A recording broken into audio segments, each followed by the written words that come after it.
करे चिराग ना कर ले लेकिन बीच भर्ती देखे का भाई दौड़त आने गिर गई नीचे हला गई तोरे बस के कुछ ना है भाई जान दो चार टेबल भैंस ले देता है हुआ किया न बाबू जैसे इतना दिन हमारे पीछे पैसा बर्बाद कैलो 6 महीना और हमके टाइम होमगार्ड के फार्म नहीं करल बा अभी इलाहाबाद तैयारी करे और वर्दी ले तब्बे घरे आई तेरे पीछे 3-4 लाख रुपए हम बर्बाद कर दिले हमारे गांव फाट के दरवाजा हो गई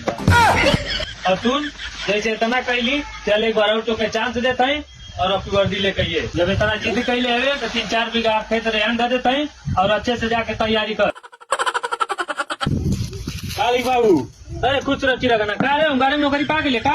अरे तोर वर्दी दिया का बोले हमसे ना हो पाई बाबू अब 2-4 हजार कहीं कर्जा वर्जा ले दो हम जाके लुधियाना कमाए आने हमारी उम्र ये निकल जाए सदी ना हमार होई करे चिड़गना 2-4 बीघा खेतवा रखले नहीं रे हम तोरे के पढ़े करती नु के छोड़ाई रे ये तो हम एकदम बर्बाद कर दिए जा थे लुधियाना लोहा पीट के पैसा भेजे तो भर दिया कर्जा ससुर है लोहा पीट बस जीवन भर